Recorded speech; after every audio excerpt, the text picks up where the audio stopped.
Welcome to the another episode. और इस video में बात करेंगे डज गॉड एग्जिस्ट और not. As you should know कि मैं एक क्रिश्चियन हूँ। ये एक अनस्क्रिप्टेड वीडियो है और इसमें गलतियाँ भी हो सकती है। रिसेंटली मैंने एक वीडियो देखा। It was A debate.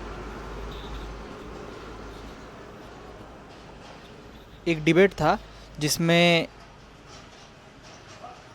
एक तरफ थे जावेद अख्तर, एक तरफ कोई मुफ्ती नाम के आदमी थे जिनको मैंने पहली बार सुना। जावेद अख्तर को मैंने 2-3 बार सुना हुआ था and I knew he was atheist. और एथिस्ट होने का दावा और उससे जुड़े जितने भी फैक्ट्स या जितने भी आर्ग्यूमेंट्स थे उनके, वो जो शेयर करते हैं वो कई सालों से करते आ रहे हैं। उसमें से एक बहुत ही अच्छा आर्ग्यूमेंट था जिस पे बहुत लंबी चर्चा चली कि अगर गॉड है तो इविल क्यों एग्जिस्ट करता है। और उनके जो विपक्ष में थे मुफ्ती सर, वो कह रहे थे कि इविल का एग्जिस्ट करना गॉड का सबूत है, क्योंकि आप डिसाइड कैसे करेंगे कि क्या अच्छा है क्या बुरा है। Because there is no morality except without God, without the concept of God, क्योंकि ऑब्जेक्टिव मोरालिटी वहीं से ही आती है, जो कि मेरा भी मानना है और बहुत सही है। क्योंकि अब जावेद अख्तर कहते हैं कि लोग डिसाइड करेंगे कि मोरालिटी क्या है। लोग डिसाइड करते हैं कि लीगल और इलीगल क्या है, लेकिन मोरालिटी तो हमें खुदा नहीं दी है, वो हमारे अंदर बिल्कुल एम्बेडेड है। जब परमेश्वर ने हमें बनाया तो अपनी समानता और स्वरूप में बनाया। इसका मतलब है कि हमारे पास भी एक कॉन्शियसनेस है और हमारे पास भी सोचने समझने की शक्ति है, और साथ में भले बुरे का ज्ञान और भले बुरे को चुनने का भी अधिकार, कि हम भला को चुनेंगे या बुरे को चुनेंगे। क्योंकि अगर इविल करने की हमें आज़ादी प्रभु नहीं देगा तो यानी कि वो एक रोबोट बना रहा है, एक कोड बना रहा है। तो द कंक्लूजन इज़ कि मोरालिटी ह्यूमंस डिसाइड नहीं कर सकते। उनका एक आर्गुमेंट था कि मेजॉरिटी लोग अगर एकजुट होकर बोले कि ये मोरल है और ये इमोरल है तो हम वैसे मान सकते हैं, लेकिन ये भी बहुत ही वीक पॉइंट है, ये बहुत ही वीक आर्गुमेंट है। ज़रूरी नहीं कि हमेशा मेजॉरिटी सही हो। तो मुफ्ती ने क्या एग्जांपल दिया, हाँ, नाजी जर्मनी का, कि मेजॉरिटी लोग यहूदियों को मारना चाहते थे और उसको एक मोरालिटी बताई जा रही थी, तो क्या हम मान लें कि वो मोरल नहीं है, जेनोसाइड मोरल नहीं है। ये कैसे पता हमको? ये पता है क्योंकि हमें परमेश्वर ने बताया, हमारे अंदर एम्बेडेड है।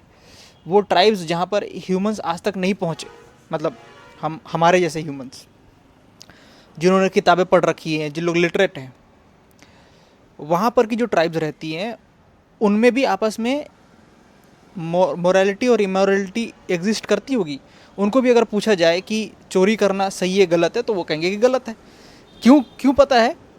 क्योंकि परमेश्वर ने हम सबके अंदर कहीं ना कहीं इस बात को डाला है, जब हमारे अंदर कॉन्शियसनेस को डाला था।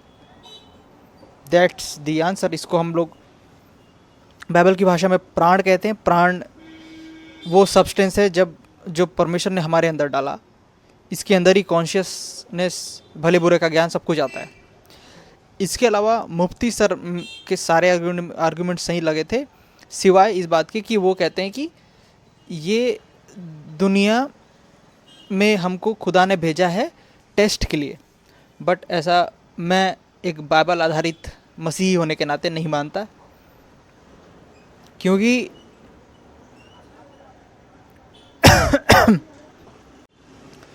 क्योंकि जो टेस्ट है, टेस्ट में हम ऑलरेडी फेल हो चुके हैं। हम कभी भी गॉड के स्टैंडर्ड से, वो जो एग्जांपल दे रहे थे कि गॉड हमारा टेस्ट ले रहा है, जैसे कि एमसीक्यू में हमें टिक करने के लिए दिया होता है, तो कोई भी इंसान कभी भी सारे के सारे एमसीक्यूज सही कर ही नहीं सकता।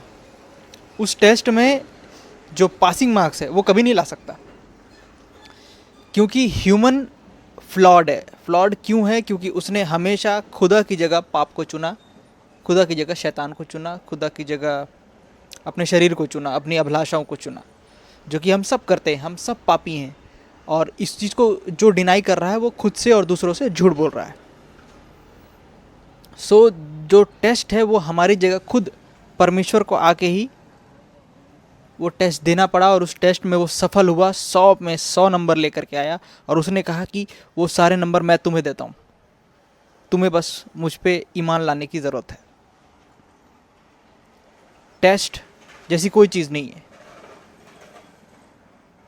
ग्रैंड लेवल पे, लेकिन छोटे छोटे टेस्ट ऊपर वाला हमसे लेता रहता है ताकि हम दिखा पाएँ कि हम उसकी राह पर चल रहे हैं कि नहीं, लेकिन वो डिसाइड नहीं करता कि हम स्वर्ग जाएंगे या नहीं जाएंगे। तो मैं फिर से समझा दूं कि जो बड़े ग्रैंड टेस्ट की मुक्ति साहब बात कर रहे थे, वो टेस्ट नहीं है, नहीं एग्जिस्ट करता, लेकिन जो छोटे छोटे टेस्ट जो परमेश्वर हमें दिन प्रतिदिन देने को क्या कहते हैं मौका देता है उसका, वो हमारे लिए ज़रूरी है, और वो ऊपर वाला हमको देता है। अगेन ये अनस्क्रिप्टेड वीडियो है तो थोड़ा सा ऊपर नीचे हो सकता है, but that was my point. दोनों के ही बातों से मैं इनफैक्ट जावेद भाई के भाई क्या, वो तो सर हैं, बहुत अच्छे लिरिसिस्ट हैं, शायद स्क्रीन राइटर हैं, उनका काम मैंने देखा हुआ है, लेकिन मुझे पता नहीं था कि वो उनका काम है। तो बहुत ही अच्छे से डिबेट को किया गया, और बहुत बढ़िया लोग थे दोनों। आई होप कि ऐसे डिबेट्स और भी सुनने और देखने को मिलेंगे, but I disagree with both of them.